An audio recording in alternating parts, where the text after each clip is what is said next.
Сәлеметсіздер ма, қымбатты әріптестер? Біз бүгін келесі тәлімгерлік сабағымызды бастаймыз. Бүгінгі сабағымыздың аты жиынтық бағалауды құрастырудың әдістемесі деп аталады. Кез келген сабақтың мақсаты болады, дұрыс қой. Енді бүгінгі біздің сабағымыздың мақсаты қандай? Біздің мақсат білім беру жүйесіндегі жиынтық бағалау тапсырмаларын құрастырудың негізгі әдістемесін түсіндіру, олардың тиімділігін арттыруға бағытталған ұсыныстарды беру. Енді жиынтық бағалау дегеніміз не? Сіздер бұл жиынтық бағалау дегенді, жиынтық бағалаудың тапсырмасын әзірлеңіздер, жиынтық бағалаудың күнін белгілейміз, жиынтық бағалау деген сөзді көп естисіздер. Ал бүгінгі сабақты бастамастан бұрын сол жиынтық бағалаудың не екеніне анықтама беріп алайық.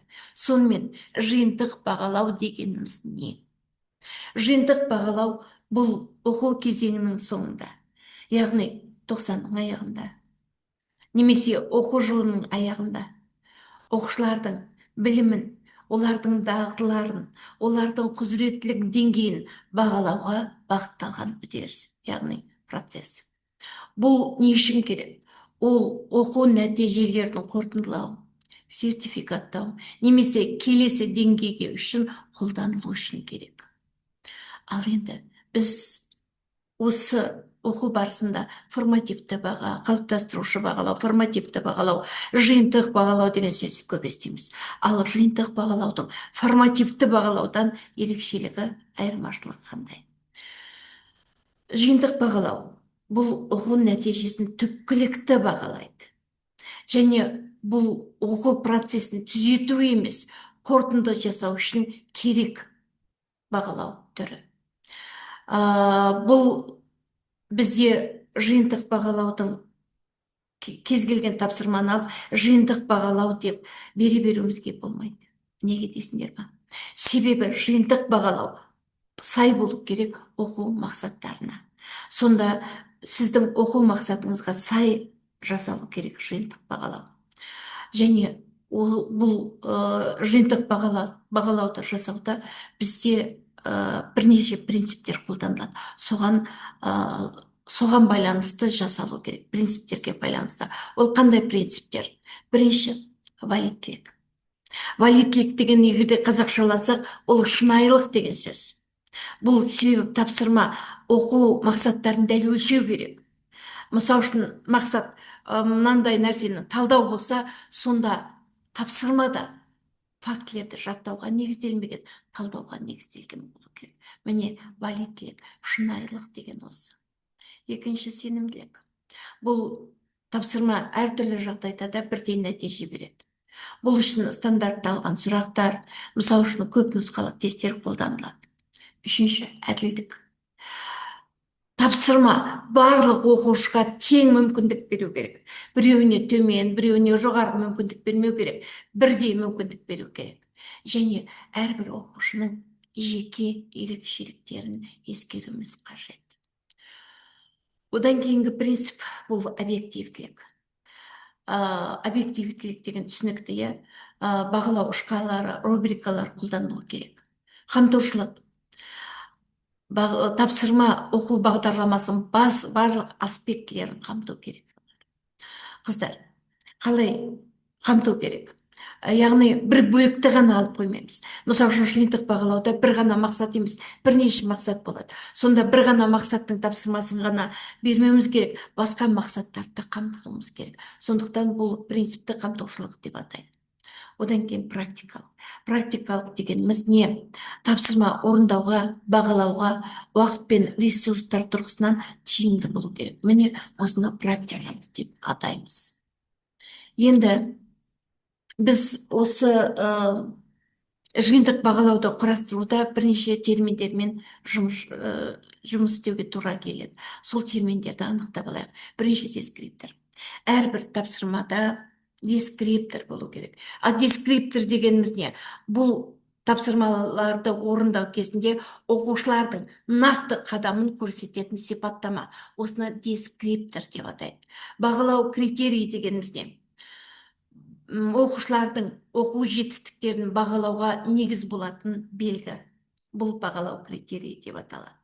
Модерация деген сөз естиміз. Модерация дегеніміз не? Ол жиынтық бағалаудан кейін жүргізілетін процесс. Бұл бағалаудың анықтығы, дәлдігін қамтамасыз ету үшін қойылған балдарды стандарттау мақсатында 90-дық жиынтық бағалау бойынша оқушының жұмыстарын талқылап қарастыратын үдеріс. Кері байланыс. Ол дегеніміз не? Белгілі бір оқиғаға пікір білдіру, үн қату, немесе жауап беру. Осыны кері байланыс дейміз. Оқытудың күтілетін нәтижелері. Білім алушының оқу үдерісі аяқталған кезде нені біліп, нені түсініп, нені көрсете алатынын айқындайтын құзыреттіліктер жиынтығын оқытудың күтілетін нәтижелері деп атайды. Ал түрлі деңгейдегі тапсырма дегеніміз не? Оқушының қабілетін еске ала отырып, дифференциялық оқытуды ұйымдастыру үшін қолданылатын күрделілігі әртүрлі тапсырмалар. Бір ғана теспен ғана шектелмейді, оқу мақсаттарына байланысты неше түрлі тапсырмалар алуға болады. Рефлексия. Бұл өзін өзі тануға бағытталған үдеріс, яғни өзімнің әрекетінің нәтижелерін талдаймын, қайта ойланам, осыны рефлексия дейді. Ал рубрика дегеніміз не? Бағалау критерийіне сәйкес оқушылардың оқу жетістіктері деңгейлерін сипаттау тәсілі. Міне осындай нәрселермен, яғни осындай терминдермен біз осы жұмыс жасауға бізге тура келеді. Енді оқу бағдарламасы, мен айттым, оқу бағдарламасынан негізделген оқу мақсаты алыну керек дедім. Оқу бағдарламасы деген әр оқу пәнінің мазмұнын, меңгеруге тиісті білім, білік, дағды, құзыреттілік көлемін анықтайтын бағдарлама. Оны оқу бағдарламасы деп атайды. 90-дық жиынтық бағалау спецификасы дегеніміз не? 90-дық жиынтық бағалаудың мазмұны, құрылымын құрастыруға, оны өткізуге қойылатын талаптар. Ал енді жиынтық бағалауды біз бағана айттық, оқу жылының 90-ның соңында қорытынды бағалау дедік. Ал енді бал қою кестесі дегеніміз не? Бал қою кестесі ол мұғалім үшін керек. Бұл бірыңғай норманы белгілеу үшін, 90-дық бағаға бал қою үшін қолданылатын кестені бал қою кестесі дейді. Ал ойлау дағдыларының деңгейі, бұның бойынша сіздер ойлау дағдыларының деңгейін білесіздер, иә. Сонда осы оқу мақсаттарының өзара байланысты жүйесі. Ал енді мысалы үшін мынаған қарайық. Біз осы жиынтық бағалауды жасаған кезде қандай қадамдардан өтуіміз керек? Бірінші, мақсатты анықтауымыз керек. Бұл оқу нәтижелерін белгілеу. Екінші, түрін таңдауымыз керек. Жиынтық бағалауды қандай түрде жасаймыз? Жабық па, тест па, ашық па, соған.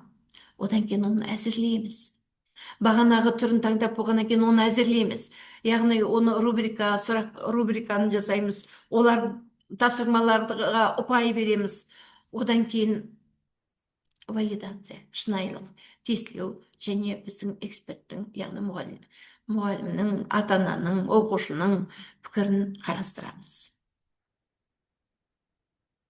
Енді сендерге мысал, әріптестер сіздерге мысал келтіріп отырмын. Мысал үшін биология. Биология 1-ші тоқсан бойынша жиынтық бағалау тапсырмалар. Тарауымыз, бір тарауды ғана алдым. Тарауымыз молекулалық биология, биохимия тарауына жиынтық бағалау. Оқу мақсаттары 6 оқу мақсаты алынып тұр. Көрсеңіздер, міне оқу бағдарламасындағы оқу мақсатына сай оқу мақсаттары алынып тұр.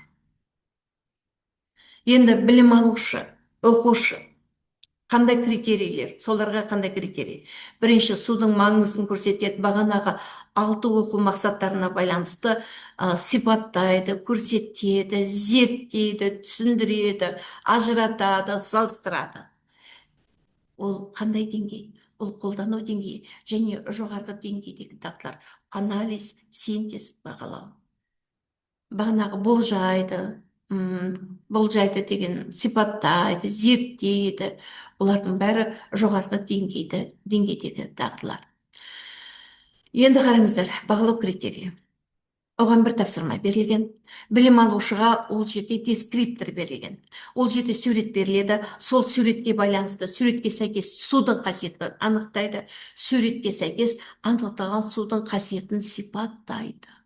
Екінші тапсырма, екінші критерий, екіншіге екі тапсырма берілген, міне анықтайды, біледі, ажыратады, яғни оқушылар осылай жұмыс жасайды. Үшінші, биологиялық нысандарда нәруыздардың болуын анықтайды, яғни бұл жерде реагентті анықтайды, зерттейді деген бар, сипаттайды, түсіндіреді. Міне бұлар дескрипторлар.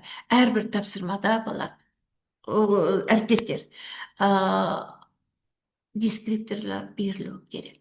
Ал енді мына жерде рубрика, осы тарау бойынша ата-аналарға ұсынуға арналған рубрика. Оқушының аты жөні, өзінің баласының аты жөні, оның критерийлері жазылады және деңгей, оқу жетістіктерінің деңгейі беріледі. Міне, қымбатты әріптестер, бүгін біз сіздермен жиынтық бағалаудың не екенін, оны қандай әзірлеудің қандай қадамдары бар екенін, оны әзірлеудің принциптері қандай екенін және оған мысал берілді. Мен сіздердің әдістемелік қоржындарыңызға аз да болса олардың толтырылуына себебін тисе, мен оған қуанамын. Назар қойып тыңдағандарыңызға көп рахмет. Келесі сабақта кездескенше.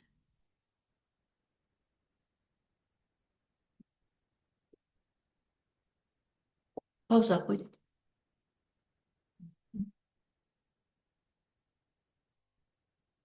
Енді өзің тексеріп шығасың ба? Вот, тексеріп